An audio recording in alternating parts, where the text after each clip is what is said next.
my feel-good breakfast show. Welcome back. It's a Monday morning and this is your feel-good breakfast show, Expresso on SABC3. Now, there's an age-old adage that comes from an iconic pop song from the 90s that says, if you want to be my lover, you gotta get with my friends. And while, yes, getting into the good books of your partner's friends at the beginning of a relationship may be a good idea, many people do disagree over how close you should remain with them. So today we are asking the following questions. How close should you get to your partner's friends? Or should you socialize with them or without them with your partner around?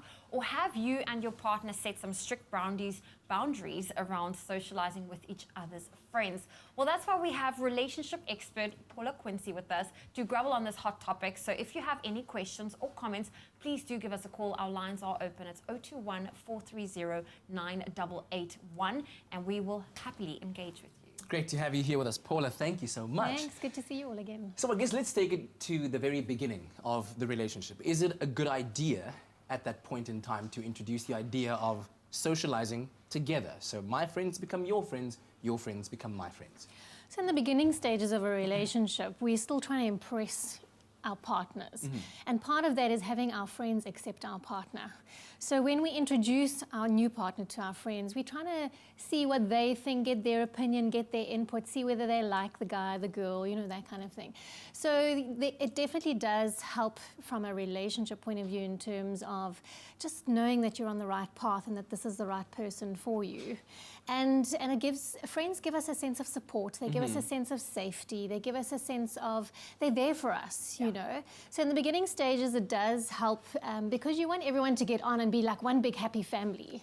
Should you ever merge the different groups? So should I merge my circle of friends with my partner's circle of friends? Or should you keep it separate where, you know, we go here as a couple with this circle and then the next weekend we socialize with his friends? So probably in the beginning stages of the relationship, it makes sense to do that as you're trying to establish the relationship and get into a more sort of solid foundation in your relationship. So socializing with your friends, then his friends, but as you move into much more of a settled routine and a settled relationship, so heading into more now the longer term side of the relationship, it makes sense to start blending and merging your friendships because it's now not you and me, it's about creating an us, a we, and ours, and friends are part of that. Yeah, I think some people out there do like to draw boundaries, and Yes. once the relationship is off to a good gallop, do you introduce the idea that yes, it's cool for you to be friends with my friends, but to this point, but no further, i.e. don't have my friends' numbers on your phone, i.e. don't call my friends, that kind of thing. Is that a good relationship talk to be having? Is that a good foundation to be having in a relationship? I think it boils down to trust. And you know, if you are good friends and if this is a settled and a really healthy long-term relationship, then why can't you talk to each other's friends? Because they now become our friends. But if you're putting boundaries down and going, I don't want you to communicate with my friends or have anything to do with them, the question is, well, why? Yeah. You know, you should be able to speak to each other's friends. Unless you're starting to spend more time with the friends than in your relationship, then there's potentially a problem that we need to look at. Yeah. Definitely. Well, we're going to be back with Paula. So if you've got a question or a comment, we would love to hear from you because how close should you get to your partner's friends? Should you ever socialize with them without your partner around? Or have you and your partner set some strict boundaries to when it comes to socializing with each other's friends? We would love to hear from you. Our number is 021-430-9881. It's my feel-good breakfast show.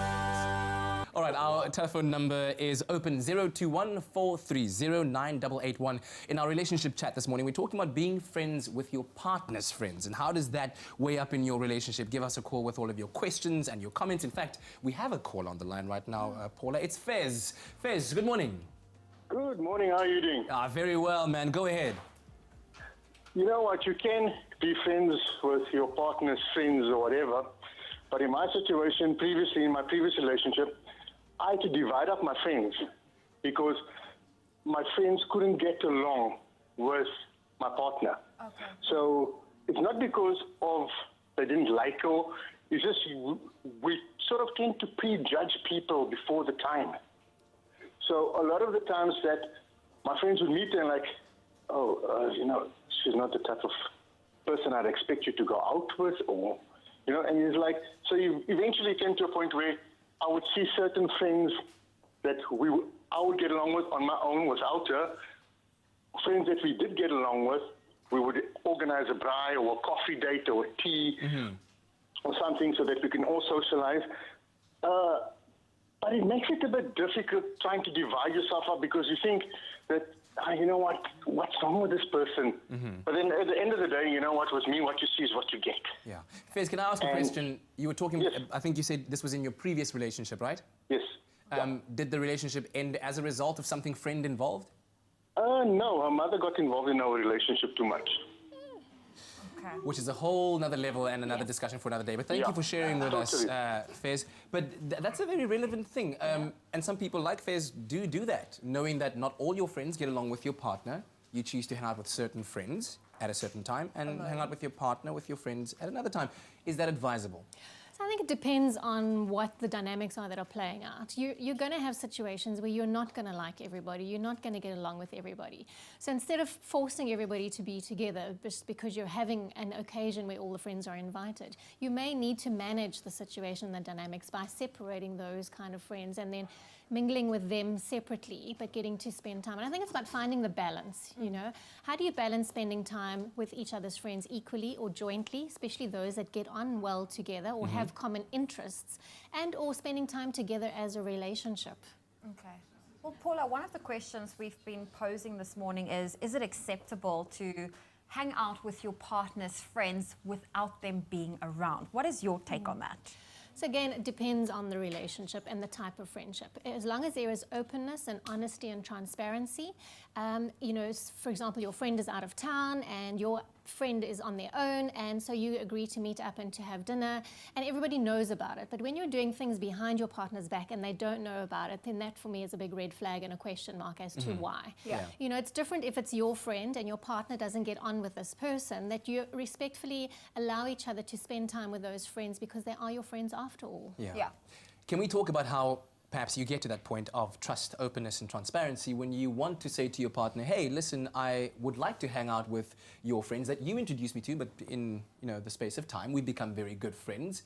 Are you okay with that? Is that as simple a conversation as that? Absolutely. And I think it's about sitting down and having those mature conversations and agreeing to disagree respectfully and all respecting each other's boundaries and each other's needs. So if your partner is not comfortable with you doing that, then you need to respect that and honor that boundary. Otherwise, it is going to cause problems in your relationship.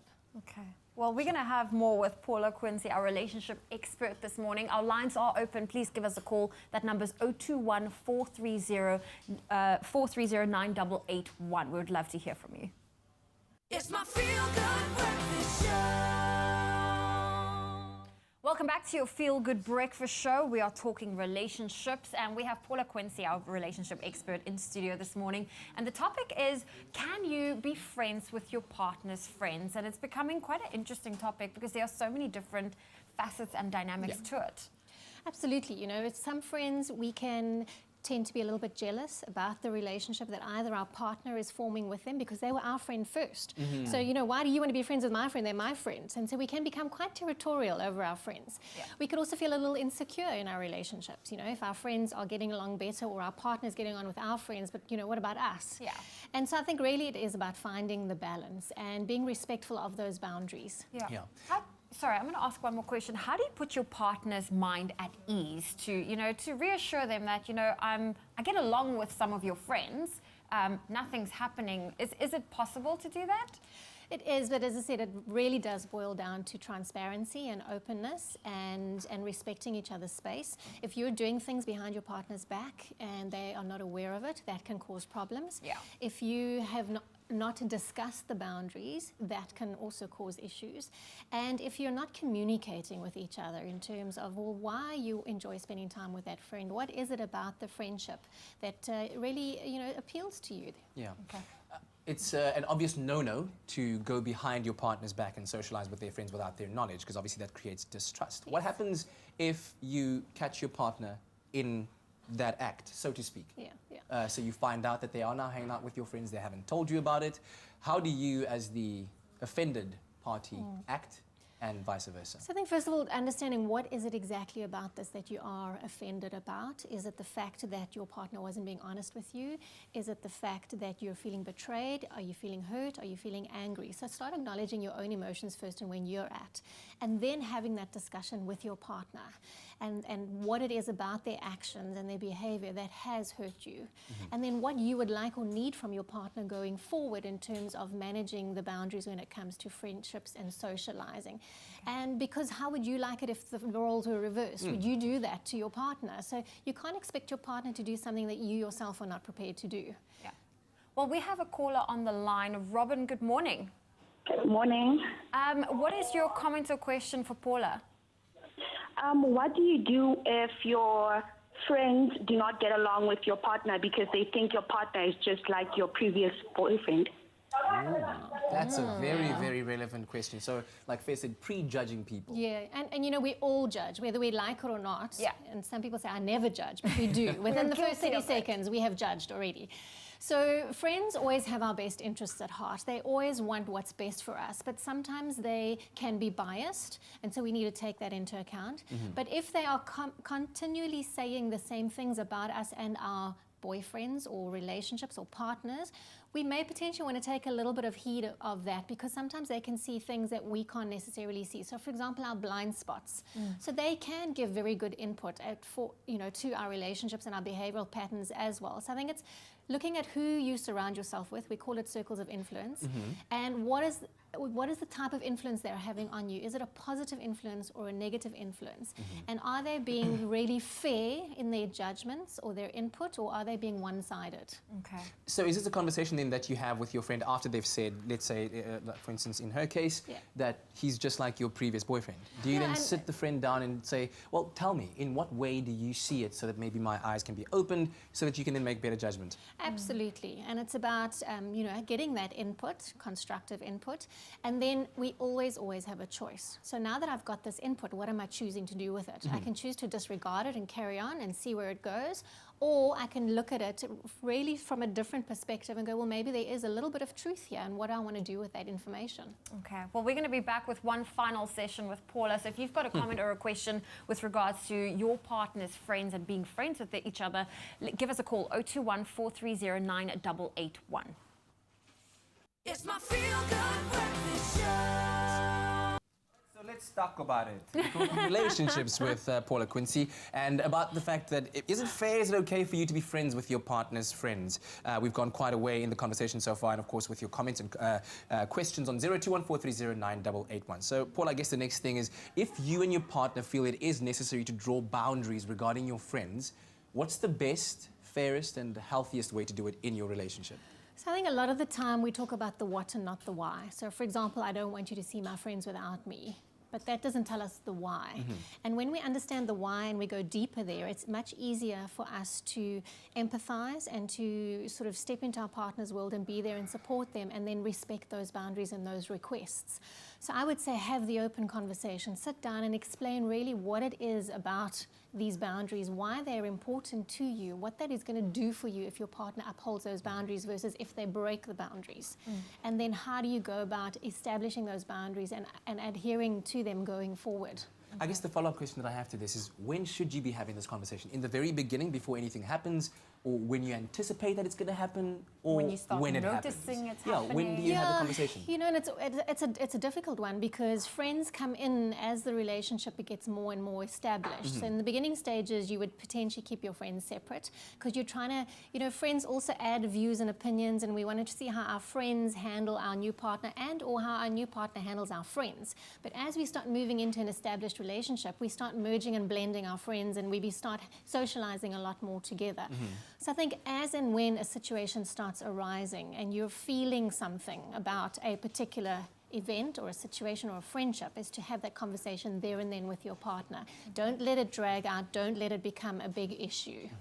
Well, Paula, I've heard friends joke about, where a couple has broken up and, for example, they keep some of the partner's friends in the divorce. They always, joke about it, they kept me in the divorce. Yes. But how do you go about when the relationship comes to an end to, handle that in a mature manner of now who's friends if you've both become friends with each other's friends? And I think that's the key word, handling it in a mature manner, because at the end of the day, you shouldn't be putting your friends in a compromising situation and forcing them to choose, especially if it's been a long-term relationship, because you've all shared events, memories, occasions together. You've been part of each other's lives, so you can't pretend that that didn't happen. Yeah. So the mature way is to allow your friends to feel free to interact with whoever they would like to. Over time, it may fizzle out and go back to the friendships that it was before the relationship came in, or it would be able to settle into a routine where you respectfully see those friends, but you don't talk about each other and share what's going on in each other's lives. You respect those friendship boundaries. Okay. Yeah. Well, thank you very much, Paula, for being with us this morning. Always appreciate your time and expertise. And of course, we all love kicking back and enjoying our time with friends. But I think the takeaway from this morning's conversation is openness, transparency, and of course, be honest with your partner up front. Have these mature discussions, of course, because they do influence your relationship. Friends are part of our lives. And thank you so much also to our callers for your valuable contribution.